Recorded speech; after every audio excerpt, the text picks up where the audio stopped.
All right, Jeremy. Well, if you've ever tried to figure out what a crying baby is trying to tell you, well, you know what frustration is. But there is a way you can communicate with infants and toddlers through sign language. Joining us now is the author of Everyday Sign for the Newborn Baby. This is Tanya Kuza, local author. Yes, welcome. Thank you for joining us this morning. Great, thank you. So why is it beneficial to teach sign to hearing infants, not just deaf children, but hearing infants and toddlers?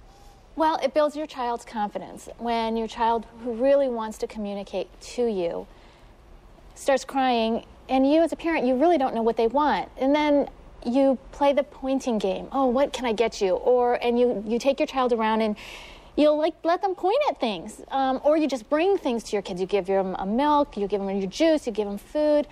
They're not happy. It can be really frustrating trying to figure out what they're trying to tell you. Exactly. And sign language is such a beautiful and very easy way to communicate before they can speak. And so how do you teach it to them? Teaching it is very simple as well, but it helps when the parent can know it. And Everyday Signs for the Newborn Baby is set up where the book is a story. You read it through it. It has the words highlighted, and the flap opens up, and it tells you exactly how to do it. So Precious, very simple. All the other words as well are so simple, and it's so easy to retain. The back of the book also has all the words with a quick guide to exactly how to do it if you really can't seem to do it visually.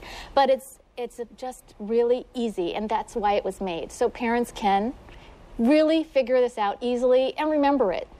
To teach to their kids. And you've been signing with your children? Yes, I have. And it works for you? It works for me. The boys are doing it. The youngest is going to be 1 next week, and his older brothers are signing with him, so that it'd be easier for him to pick it up. So they can communicate with each other? Yes, yes, and it's been fun. We've been doing it as a fun game. And why did you want to create a book that's not, a thick manual? This is a smaller book, so it's probably easier to comprehend. What made you do that?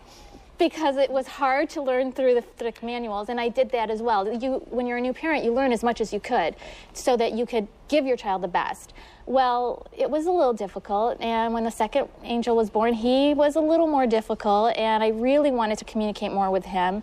His older brother was talking for him, so his delayed speech was into play, and I created this book so that it'd be easier for me and easy for them and fun to do.